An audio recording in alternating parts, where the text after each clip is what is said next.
கர்த்தருக்கு ஸ்தோத்திரம். இந்த புதிய மாதத்திலும் கூட கர்த்தர் நம்மை ஆசீர்வதிப்பாராக.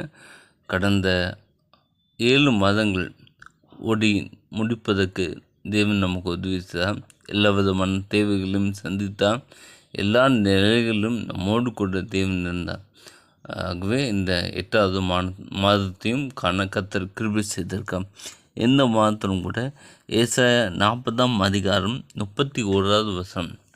ஏசாயா 40ஆம் அதிகாரம் 31வது வசனம். கர்த்தருக்கு காத்திருக்கிறவர்களோ புதுபலன் அடைந்து கழுகுகளைப் போல செட்டைகளை அடித்து எழும்புவார்கள்.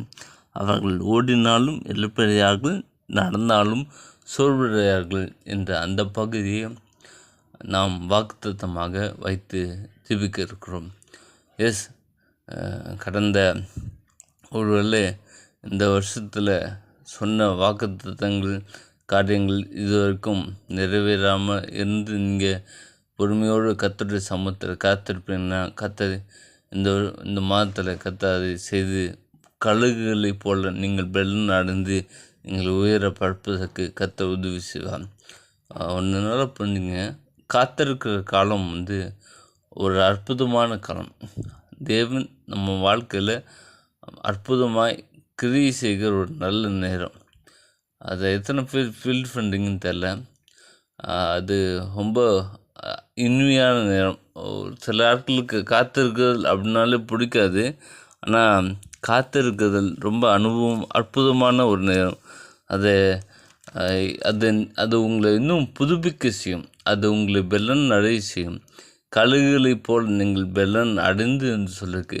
கர்த்தர் உங்களை உன்னதமான இடத்துல கொண்டு போவதற்கு தகுதியாக உங்களை தகுதிப்படுத்துகிற ஒரு நல்ல நேரம். ஆகவே காத்திருக்கிறதை அற்பமாக எண்ணாதீங்க.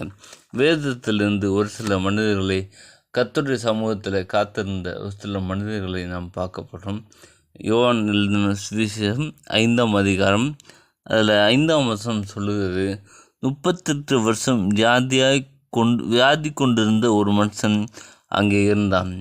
அதாவது பெதசா குளத்தின் அருகே படுத்திருந்த அந்த வியாதிஸ்தன் 38 வருடங்கள் என்று அங்கே சொல்லப்பட்டிருக்கு.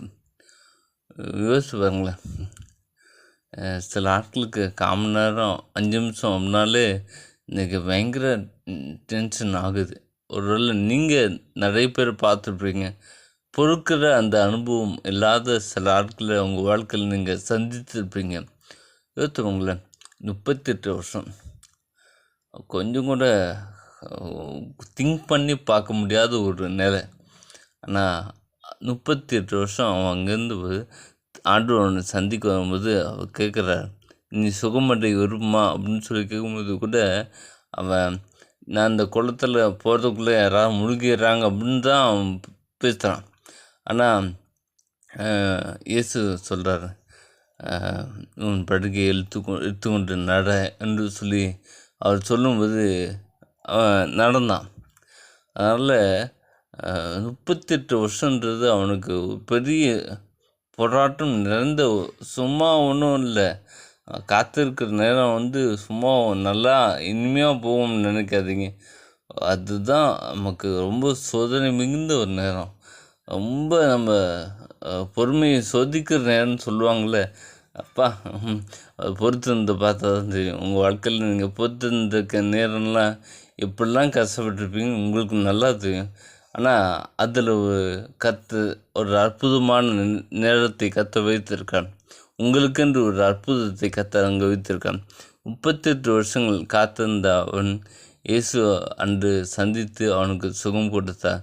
அவனும் சபைக்குள் போய் அங்கே தேவன் துதிக்கிறத இவனும் கர்த்தரை ஆராதிக்கக்கூடிய ஒரு நல்ல மனிதனாக மாற்றப்பட்டான். நம்முடைய வாழ்க்கையில் காத்திருக்கும் போது கர்த்தர் சிறந்த காரியங்களே தரும்.